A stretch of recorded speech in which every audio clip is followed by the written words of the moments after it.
Huh?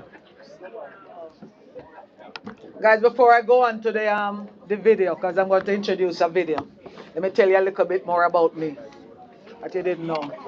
As years ago, I went for an interview. Remember, I showed for interview for a job.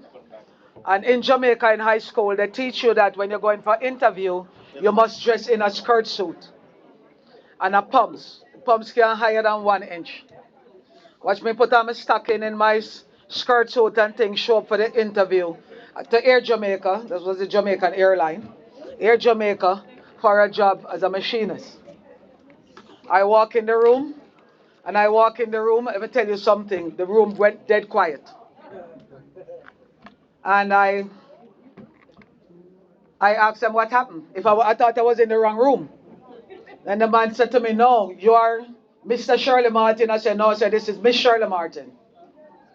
Then he said to me, "Walk over there." So I have to walk in at the pumps of the skirt, turn around, and come back. Then he said to me, "You don't look like a machinist." So I said to him, "How does a machinist look?" Because you're taught when you're going for an interview, wear a skirt suit or a pantsuit, but it must be navy and a cream color blouse. So them tell you tone it down. I can't explain to you how many interviews I've been on and never walk away with a job because I was profiled. As soon as you walk in the room, they're looking at the way you dress, and I'm not offered the job. I remember when the Bauxite Company put out for a job, and I applied for it. When I show up there again, was about 400 men sitting in the room. I'm the only crazy female, and God forbid I was 3.5 hours late because I could not find the place. And when I got there, I said, "You know what, I'm here already, so just go ahead, do the test."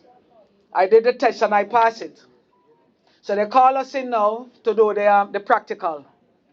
But the same thing I went through, got there in a skirt suit. But I had my bag with my work boot and my work clothes and everything. So I said to the young man, "Where can I change?" So what you mean change? I thought you was going home to come back. I said, "It's right here in my bag." I went in and I changed, I put on my work clothes and I come outside. Let me tell you something.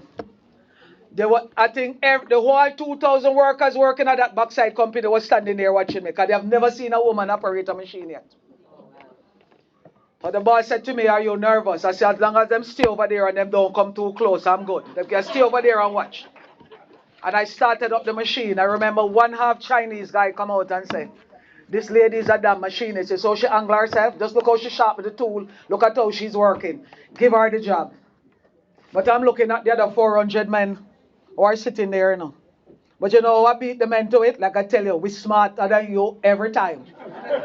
You know what beat the men to it? The boss was sitting there with the micrometer playing with it. And he gave me the micrometer and gave me a sharp and tell me to measure it. But because he's playing with the mic, I said to him, "You have to give me the case, let me calibrate it." And he said, "Why?" Because I said, "You were playing with the mic." He said, "Don't worry about it," and he started smiling. That's what got me the job. Everybody else just take up the micrometer and measure the shaft. I was the only one who make an attempt to calibrate it. And he said to me, "You are very smart." I tell him every time, "Women, we're smarter than you guys every time." Anyway, let me introduce the video. You'll learn a little about me. Let me introduce the video. The theme of the video is honoring strength through adversity. I can tell you that adversity is a part of is a part and parcel of being a transit worker and being a union representative. Doubly so if you're a woman. And I can tell you the struggles as a woman. You know, we'll get into that because we're going to stay all night. We have a lot of story. You will see in the video how women struggled against daunting odds, first to get jobs and then to build their own union power in transit.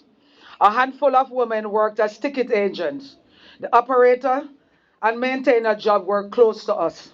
Thank God that was finished before I come here because I'm a one-man army. But that changed as TW banded together and Mike Will message of full equality was heard by the employer. Women blazed trail as bus and train operators, maintainers, and inspectors. That's car inspectors are referring to in my department. Today we are 7,000 women strong and are represented in all titles.